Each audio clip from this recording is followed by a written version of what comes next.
এরপরে আমরা খুবই আনন্দিত এবং গর্বিত যে আমাদের বীরগঞ্জ কেন্দ্রের নিবাসে এবং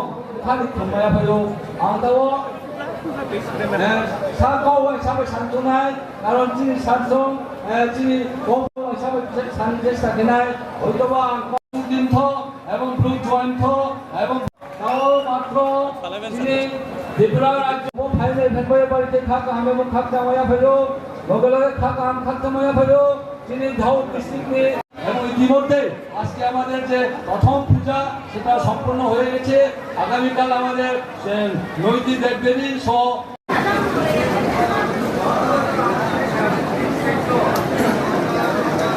সেটা উদ্বোধন করবে। আমি সক্রিয় রাষ্ট্রকে অনুরোধ করবো আন্দোলনে অংশগ্রহণ করার জন্য। সাথে সাথে আমি অনুরোধ করবো আজকে এই 20তম সংঘা পূজার প্রধান অতিথি এবং আপ্লুত আমরা নিশ্চয়ই এই ধরনের প্রত্যাশা আমাদের ছিল যে আমাদের আহ্বানে স্যার আমাদের কাছে উপস্থিত হন। এরপরে তিনি মোমবাতি শোনায় এবং মোমবাতি সতী তিনি তিনি বাগমা কেন্দ্রে নির্বাচিত যারা তাণ্ডব করেছে মানুষের উপরে ত্রিপুরার মানুষ তাদের মাফ করবে না। তাদের সেই ছবি ভুলেনি, আশির দাঙ্গ ভুলেনি, 2018 আগে তাদের কুকীর্ত ভুলেনি। তারা যখন 2017-তে বড় মাত্রায় 11 জন ভারতীয় জনতা পার্টির কার্যকর্তাকে নির্মমভাবে খুন করেছে, চাঁদমোহন ত্রিপুরাকে খুন করা হয়েছে, নিশিকান্ত চাকমাকে খুন করা হয়েছে, গৌরহরি মঞ্চমকে খুন করা হয়েছে। 3 জনজাতিকে খুন করেছে 2017-তে বন্ধুরা। আজকে কোন জনজাতির খুন হতে হয়নি বন্ধুরা। 2018-তে ভারতীয় জনতা পার্টি আর বিজেপি সরকার আসার পর একটিও পলিটিক্যাল মার্ডার নেই, একটিও জাতি জনজাতি কোন মার্ডার কেস হয়নি। এই সরকারের সবচেয়ে বড় উপহার হচ্ছে ত্রিপুরাবাসীর সামনে কাউকে পলিটিক্যাল মার্ডার হতে হয়নি। সেই দিশাতে সরকার কাজ করে। সরকার সবকা সাথ সবকা বিকাশের নিষ্ঠার সঙ্গে সেই মন্ত্র নিয়ে কাজ করে। আমি আবারও সবাইকে কাউকে আইন পিটি বলে বাদ দেওয়া হচ্ছে না, কাউকে ত্রিপুরা মাতা বলে বাদ দেওয়া হচ্ছে না। বিজেপি আইপিএফটি সরকার সমস্ত জাতি জনজাতির সরকার বন্ধু। এমন সরকার ত্রিপুরাকে কেউ দেখেনি।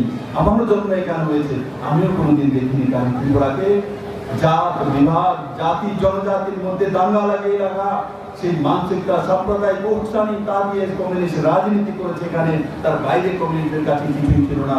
আন্দোলনের নামে জাতি জনজাতির দাঙ্গা করিয়েছে, আন্দোলনের নামে জাতপাতের মধ্যে লড়াই করিয়েছে, আন্দোলনের নামে সমিতি বানিয়ে বানিয়ে শোষণ করা হয়েছে। কিন্তু আজকে কাউকে আন্দোলন করতে হয় না। বিনা আন্দোলনে 3% দিয়ে পেয়ে যায় সরকারি কর্মচারীরা। বিনা আন্দোলনে যারা সায়েন্সের টিচার রয়েছেন প্রায় 1000-এর কাছাকাছি তাদের পার্মানেন্ট স্কেল পেয়ে যায়। টাকা করে অ্যাকাউন্টে চলে গেছে, কাউকে জিজ্ঞাসা করেনি আপনি রিয়াং না জামাতিয়া না নোয়াতিয়া না বাঙালি না মুসলিম না খ্রিস্টান না সিপিএম না কংগ্রেস, কাউকে জিজ্ঞাসা করেনি। 7 লাখ পরিবারের কাছে 1,000 টাকা করে পৌঁছেছে, কাউকে জিজ্ঞাসা করা হয়নি বন্ধু।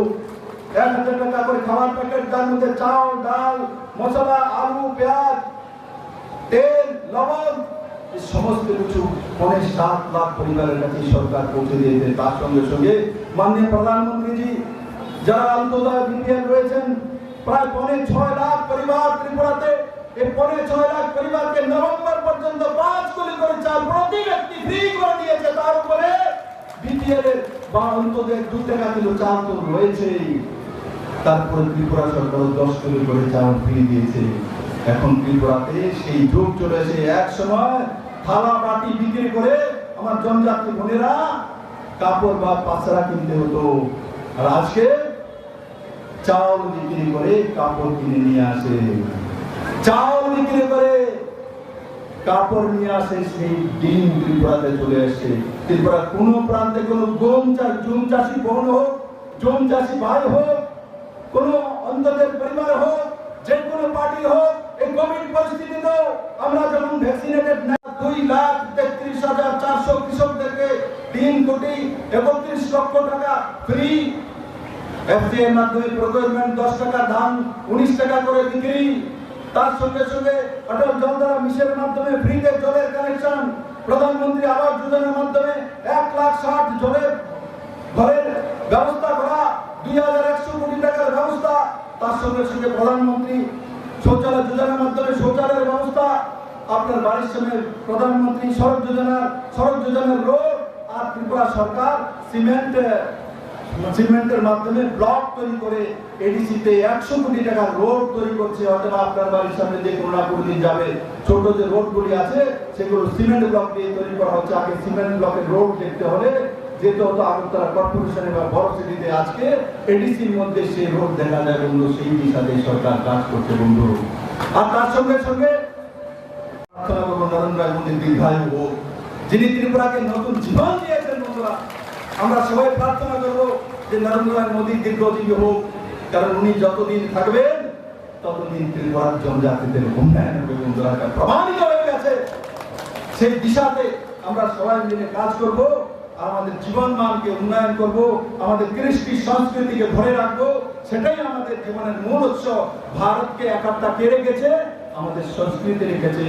আপনি দেখবেন, আপনি যখন তামিলনাড়ুতে যাবেন তো সেখানে রামলিঙ্গন মিলবে, যখন আপনি কর্ণাটকে যাবেন রামচন্দ্রন মিলবে, যখন আপনি উত্তরপ্রদেশে আসবেন রামচন্দ্র মিলবে, যখন ত্রিপুরাতে আসবেন তখন রাম মিলবে। তার মানে এই সংস্কৃতি সব জায়গায় রয়েছে বন্ধু।